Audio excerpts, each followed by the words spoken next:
तुझे मारता पीटता हूँ, कि मैं तुझ पर जुल्म करता हूँ। तू यही साबित करना चाहती है कि मैं गलत हूँ और तू बेचारी है। आज बर्थडे है ना, मेरे कुछ खास दोस्त आए हैं तुझे सरप्राइज पार्टी देने के लिए। जल्दी से रेडी हो जा और नीचे आ जा। मेरा दिमाग मत गरमा, पहले ही बहुत परेशान हूँ। 2 मिनट के अंदर अंदर नीचे आ जाना, वरना तेरा जो मेकअप है ना, तुझे उसे और अच्छे से करना पड़ेगा, समझी? और यहीं से शुरू होता है सीरियल, क्योंकि सास भी कभी बहू थी का एक बेहद धमाकेदार और दिल दहला देने वाला ट्विस्ट। एक ऐसा ट्विस्ट जिसने दर्शकों को झकझोर कर रख दिया है, जहां आखिरकार परी को उसके किए कर्मों की सजा मिलती हुई साफ नजर आ रही है। उसने अतीत में अपनी मां तुलसी के साथ जो कुछ भी किया था, अब वही सब उसके सामने लौटकर खड़ा हो गया है। जी हां दोस्तों, कहानी में बड़ा लीप आ चुका है और इस लीप के बाद हर एक किरदार की जिंदगी पूरी तरह बदल चुकी है। जो रिश्ते कभी साथ थे वो अब बिखर चुके हैं, जो सपने कभी देखे गए थे वो अब टूट चुके हैं। नोएना अब मिहिर के साथ है, ऋतिक भी उसी दुनिया का हिस्सा है, लेकिन सब कुछ पहले जैसा नहीं रहा। वहीं दूसरी तरफ परी अब रणविजय के साथ रह रही है।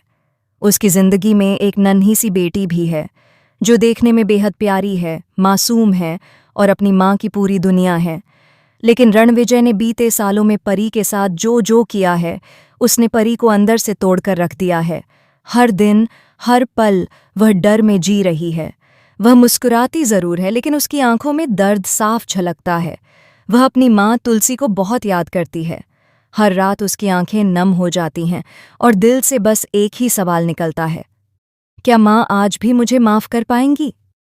लेकिन अब पछताने से क्या फायदा? जब चिड़िया चुग गई खेत, तो अब आंसू बहाने से क्या होगा? आगे कहानी में देखने को मिलता है कि परी का बर्थडे होता है, एक ऐसा दिन जो खुशियों से भरा होना चाहिए था, लेकिन उस घर में उस दिन सिर्फ सन्नाटा है। कोई उसे विश नहीं करता, कोई उसके लिए केक नहीं लाता, कोई उसके चेहरे की उदासी नहीं देखता। उल्टा रणविजय अपने दोस्तों को घर ले आता है। हंसी मजाक, शोर शराबा और दिखावे की खुशियां। ऊपर से वह जोर से परी को आवाज लगाता है। जब परी नीचे आती है तो उसके चेहरे पर मार के निशान साफ दिखाई देते हैं। उसे देखकर किसी का भी दिल पसीज जाए, लेकिन रणविजय का दिल पत्थर बन चुका है। इसे देखकर रणविजय गुस्से में आ जाता है और चिल्लाकर कहता है, तू मेरे दोस्तों को दिखाना चाहती है ना कि मैं तुझे मारता पीटता हूं? जाकर अपने चेहरे को छुपा कर आ। परी चुपचाप ऊपर चली जाती है। उसकी आंखों में आंसू होते हैं, लेकिन होंठ खामोश रहते हैं। ऊपर जाते ही उसकी बेटी जाग जाती है। वह अपनी मां से लिपट जाती है और परी फिर नीचे नहीं जा पाती।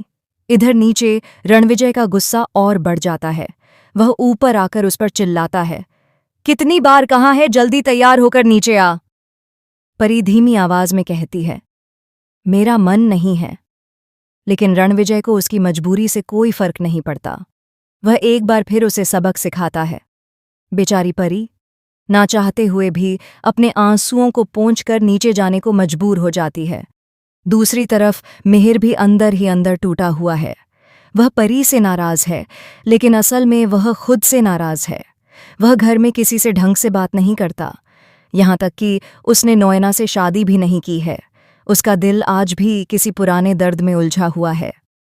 जी हाँ दोस्तों, सीरियल में अब एक बहुत बड़ा ट्विस्ट सामने आने वाला है।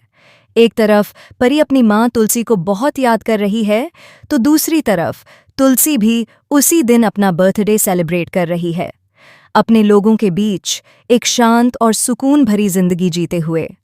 वहाँ एक प्यारी सी लड़की है जो बिल्कुल तुलसी की बेटी जैसी लगती है। उसे देखकर तुलसी का दिल भर आता है। उसे लगता है जैसे किस्मत उसे कोई इशारा दे रही हो। अब आने वाले एपिसोड्स में सबसे बड़ा सवाल यही है, जब परी और तुलसी आमने सामने आएंगी तो क्या होगा? परी की हालत देखकर क्या तुलसी सब समझ जाएगी? क्या उसे एहसास हो जाएगा कि रणविजय ने उसकी बेटी का क्या हाल कर दिया है?